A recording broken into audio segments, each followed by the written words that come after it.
ইস্তেগফার। আপনার আমার জীবনে পাপ গুনাহ কম না বেশি? আমার নবীজির জীবনে কোনো গুনাহ ছিল? আমার নবী ছিলেন মাসুম, নিষ্পাপ। আর সাহাবী রিদওয়ানুল্লাহি আনহুম আজমাইন তারা ছিলেন তারকাতুল্য, নক্ষত্র রাজির মতো।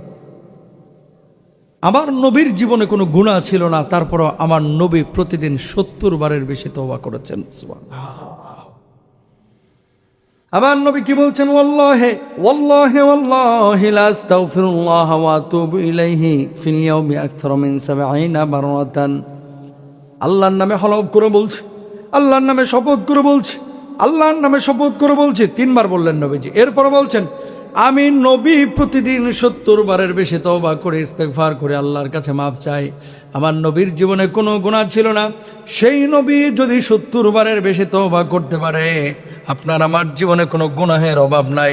আপনার আমার প্রতিদিন 70,000-এর বেশি তওবা করা উচিত। কথা বলেন ঠিক কিনা?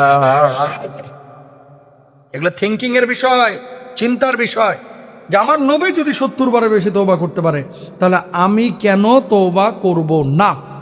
ইস্তেগফার কেন বেশি বেশি করব না? কয়েকটা সময় বলে দিই, এই সময়গুলোতে আপনারা খেয়াল করবেন বেশি বেশি ইস্তেগফারের, আল্লাহর কাছে মাফ চাইবেন, আল্লাহ গুনাহ মাফ করবে। 1 নম্বর সময়, প্রত্যেক ফরজ নামাজের পরে সালাম ফেরানো হয়ে যাবে, সঙ্গে সঙ্গে বলবেন, আমার সাথে সাথে বলেন, আল্লাহুম্মা আনতাস সালাম ওয়া মিনকাস সালাম তাবারাকতা রব্বানা ওয়া তাআলাইতা ইয়া জাল জালালি ওয়াল ইকরাম। অথবা বলবেন আল্লাহুম্মা আনতাস সালাম ওয়া মিনকাস সালাম তাবারাকতা ইয়া জাল জালালি ওয়াল ইকরাম। ঠিক আছে, এটাও বলতে পারবেন, এটা বলবেন ইনশাআল্লাহ। 1 নাম্বার। আসলে এগুলো অনেক দীর্ঘ আলোচনা, আমি সংক্ষেপে বলছি, আপনারা খালি মাথায় নিয়ে রাখবেন।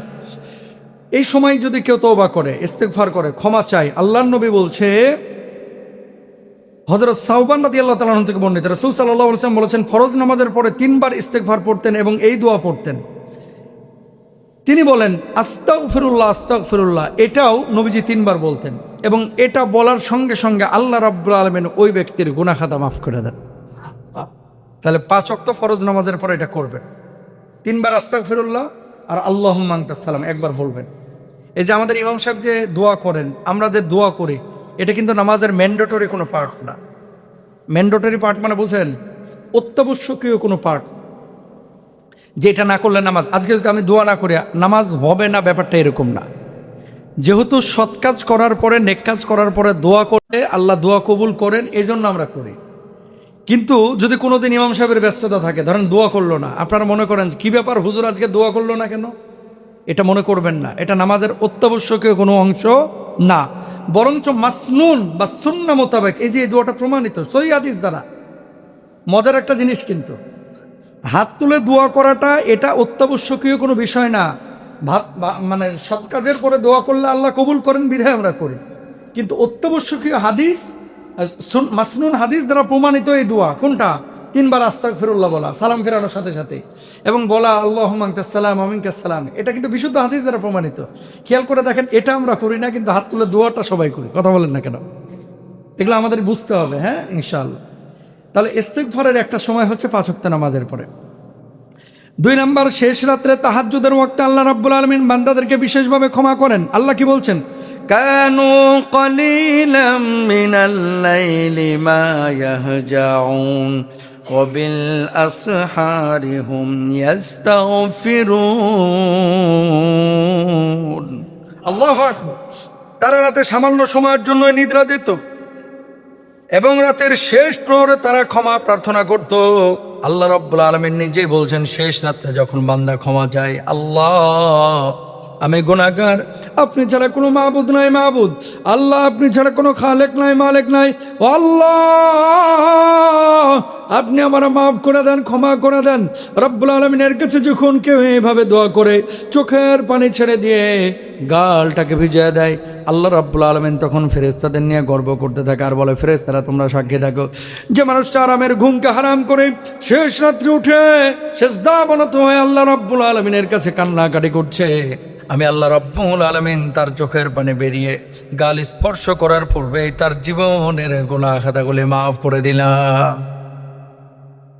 এত পাওয়ারফুল হচ্ছে দোয়া এই তাহাজ্জুদের ওয়াক্তে। তাহলে শেষ রাত্রে কান্না করতে হবে। 3 নাম্বার, কোনো মজলিস যখন শেষ করছেন, যে কোনো মজলিসে ধরেন বসেছেন, বসাস থেকে যখন উঠতেছেন তখন একটা দোয়া পড়বেন। আমার সাথে বলেন সুবহানাকা আল্লাহুম্মা, আবার বলেন সুবহানাকা আল্লাহুম্মা ওয়া বিহামদিকা লা ইলাহা ইল্লা আনতা আস্তাগফিরুকা ওয়া আতুবু ইলাইক। এটা বলবেন, আপনার গুনাহ মাফ। সুবহানাল্লাহ। যে কোনো মজলিস থেকে যখন উঠবেন, আজকে মসজিদ থেকে যখন উঠবেন এটা বলবেন ইনশাআল্লাহ। বলেন চায়ের দোকান থেকে যখন বসছেন এটা বলবেন, পরিবারে বসেছিলেন যখন উঠছেন এই দোয়াটা পড়বেন সুবহানাকা আল্লাহুম্মা ওয়া বিহামদিকা লা ইলাহা ইল্লা আনতা আস্তাগফিরুকা ওয়া আতুবু ইলাইক। এটা বলবেন, আল্লাহ তাআলা আপনার গুনাহ মাফ করবেন। সুবহানাল্লাহ। 4 নম্বর, আম্মা জান আয়েশা সিদ্দিকা রাদিয়াল্লাহু তাআলা আনহা থেকে বর্ণিত, তিনি বলেন আল্লাহর হাবিব সাল্লাল্লাহু আলাইহি ওয়াসাল্লাম রুকু এবং সিজদায় বলতেন সুবহানাকা রব্বানা ওয়া বিহামদিকা আল্লাহুম্মা গফিরলি, সুবহানাকা আল্লাহুম্মা রব্বানা ওয়া বিহামদিকা আল্লাহুম্মা গফিরলি। জোরে বলেন আল্লাহু আকবার। বিশেষ করে নফল নামাজ যখন আদায় করবেন এই কাজটা করবেন। এই কাজ যদি করেন আল্লাহ সুবহানাহু ওয়া তাআলা আপনার ইস্তিগফার এবং তওবাকে কবুল করবেন। সুবহানাল্লাহ। তাহলে কয়টা পেলেন? 4টা। এবার আসেন 5 নাম্বার, কোন সময় ইস্তিগফার কবুল হয়? সালাম ফেরানোর পূর্বে আমরা পড়ি না দোয়া মাসুরা, আল্লাহুম্মা ইন্নী যালামতু নাফসি যুলমান কাসীরা ওয়া লা ইয়াগফিরুদ যুনুবা ইল্লা আনতা। এটা কিন্তু গুনাহ মাফের জন্য করি। এই দোয়া মাসুরা আমরা করি হচ্ছে ইস্তিগফারের জন্য, আল্লাহর কাছে ক্ষমা পাওয়ার জন্য।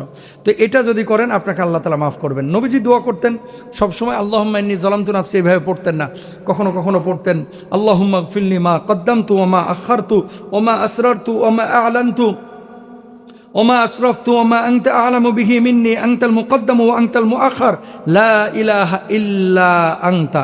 এটাও কিন্তু নবীজি পড়তেন। তো আপনি দোয়া মাসুরা পড়েন, দোয়া মাসুরাই পড়বেন, ঠিক আছে? এটাও কিন্তু হাদিসের মধ্যে আছে। 6 নম্বর, কেউ যখন নতুন মুসলমান হয়, নতুন মুসলমান হওয়ার পরে এভাবে ইস্তিগফার করবে আল্লাহুম্মা গফিরলি ওয়ারহামনি ওয়াহদিনি ওয়ারযুকনি। আল্লাহ রাব্বুল আলামিন তার গুনাহ খাতাগুলো মাফ করে দেবেন। জোরে বলেন সুবহানাল্লাহ।